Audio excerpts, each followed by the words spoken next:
There are 89 different cultures live in Southall. People are really strong here. When something happens, they come together.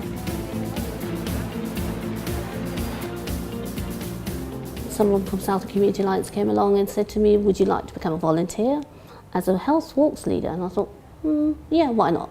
So I did that, and then I started losing the weight. I was quite obese. I used to weigh 18 stone. And then once I started doing the walks, I started losing the weight. And I thought, okay, this is working for me. And then I thought, I want to help other people. If I can do it, they can do it as well. Most of the groups are vulnerable people, people with maybe depression. I think it is mainly trust. If they can trust you and if you're passionate about what you do, they're with you. We have a lot of type 2 diabetes in Southall. It's quite high. I really am shocked at how many people don't know the conditions, just the basic conditions. Both of my parents died of heart disease. Mum had diabetes, Dad had diabetes. Mum had heart disease, Dad had heart disease as well. So it's like, there was no one to tell them you shouldn't be doing this and you shouldn't be eating this. Because in Mum and Dad's generation, the Indian sweets was just eaten like this, you know. But the older generation now are much better.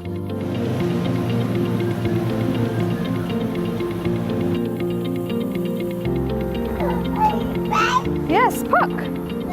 Yeah, I've got 2 toddlers, and the toddlers park, you have to walk like 5-6 minutes away, and we've got a park right next to us, and the little ones cannot play because there's nothing there for them.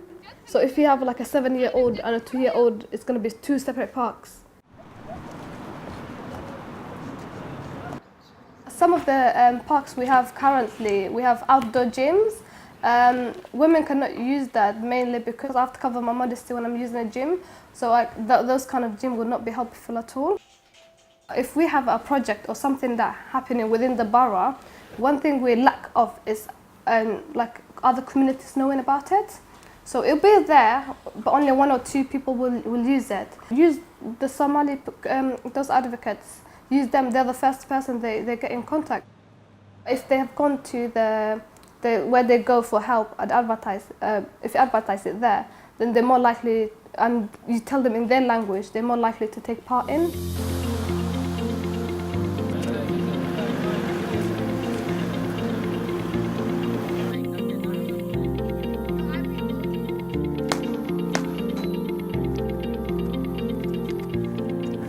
I do a lot of work, community work, that's to help people improve themselves, get fitter, be stronger in their minds and their bodies.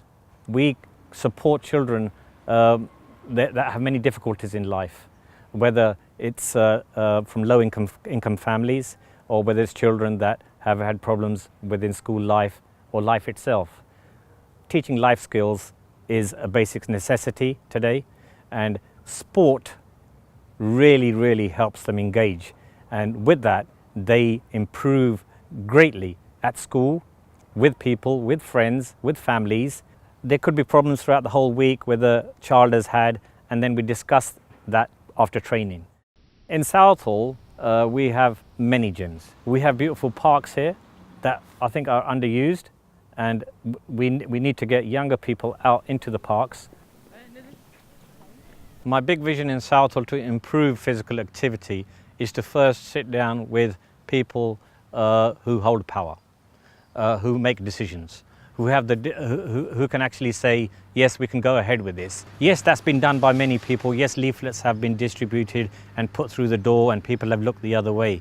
But when you have someone who actually is like a role model, someone they can trust, I think changing minds is changing lives.